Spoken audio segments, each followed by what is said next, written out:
Welcome back, Star Wars fans. My name is Dave, and this is the Foul Scoundrel Reviews.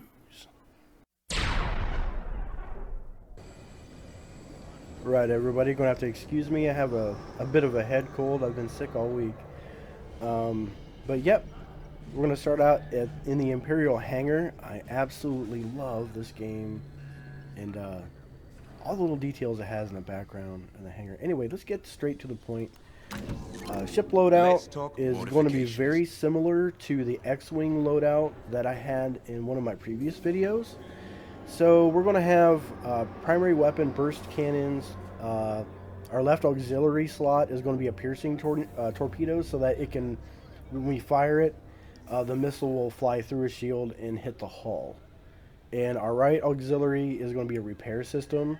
So we're going to definitely need a repair system with a TIE fighter, because TIE fighters do not have shields, as you'll see here in a little bit.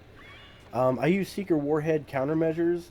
It's easier for me to keep track of an ammo system as it is a recharge system. So I don't know, maybe it's personal preference. Standard hull and twin ion engine, which is of course the standard engine for a TIE fighter. So alright, let's go ahead and launch our practice session, and we're going to learn how to shunt power in a TIE fighter. Alright, everybody. And right away you can tell differences between the Rebel ships and the Imperial ships. Not only does it look like a TIE fighter from the inside, but our health is on the right hand side. Of course, the little control panel, you see the TIE fighter with the 100 underneath it. On the left hand side you have your radar, and underneath that you have your speedometer. I'm willing to put all of my power into my engines. There's a meter for your weapons as well, the red meter. You notice there's no shield meter because there are no shields in the Imperial ships. Other than the TIE Defender, which we'll go over that in another video. It's a complicated ship. But there are no shields. Instead, there is a power shunt system. In other words, you'll see that I have a full boost. So I have full power into my engines. I have full boost. I can take that and move it into my weapons like this. Boom.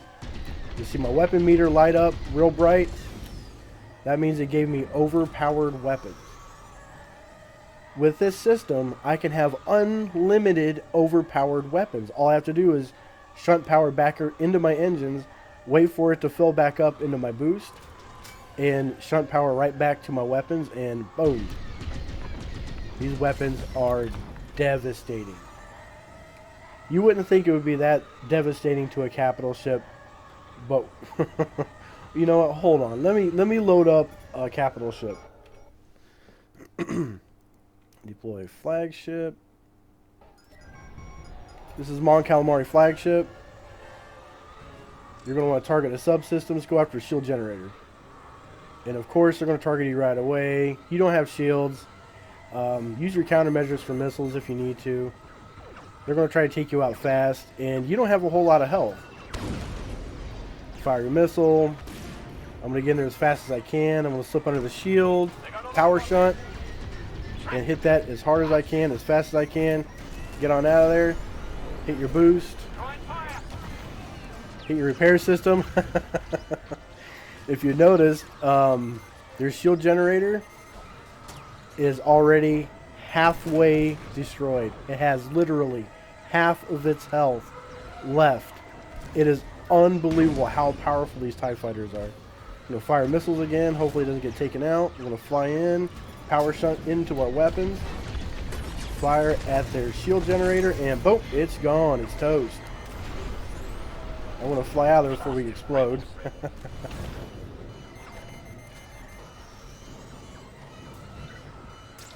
Repair system.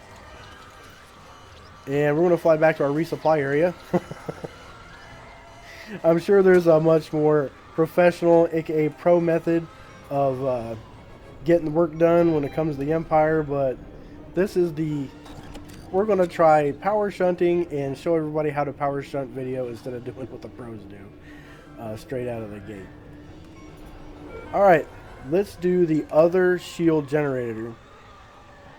Awesome, already targeted. We're going to fly straight in. Let's see if we can't just fly straight in and take out this shield generator. Fly through some of this junk. Break up their missile lock a little bit. Fire our missiles. Slip up underneath the shields. Power shunt. Do a pass. Fly out. Power shunt back into your engines. Boost out of the tractor beam. Drift in. And it doesn't look like our missile did any damage because those missiles can get taken out. Anyway, power shunt back into your weapons. Repair systems. Boost on out of there. Oh, this game is great. Yeah, run! Missile lock. Oh, that's alright. We're going to run back in. We're going to take out that shield generator. Watch this.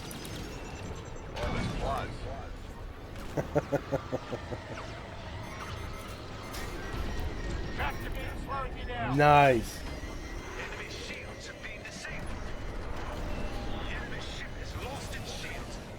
Enemy ship has lost its shields. It is now completely vulnerable to attack. So what I'm going to do is I'm going to fly back to our resupply area. I want to get fully loaded on missiles, and then we're going to do it again.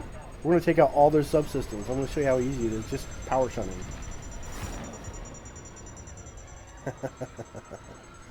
Incoming missile. Missile evaded. Alright. Yeah, these resupply areas are great. Typically, if I was in a match playing against other players, I probably wouldn't fly to a resupply area so much. I would probably just stick it out and then respawn.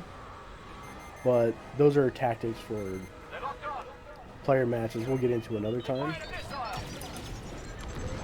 We're going to target their targeting system.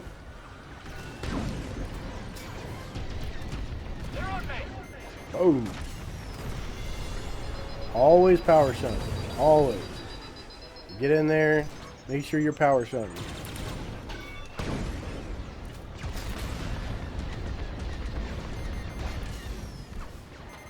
The targeting system is down to 38%. 2 passes, not too bad. Especially when you're flying by yourself. We're going to bank back in. We're going to take it out.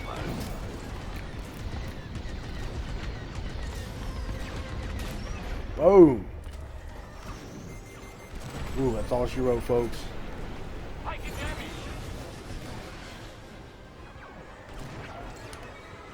Now we have power systems. Power shunt.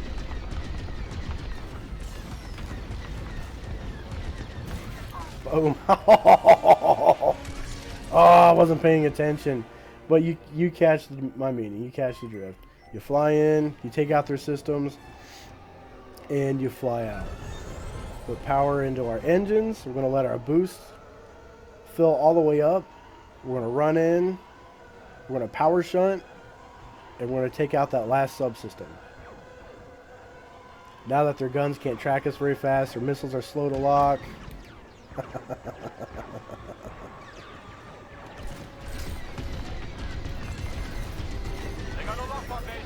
Boom. Out.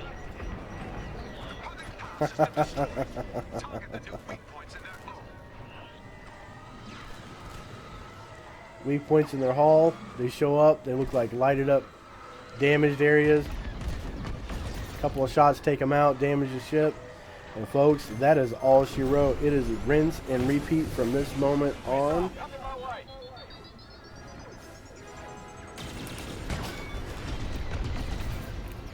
And this ship will be taken out in no time.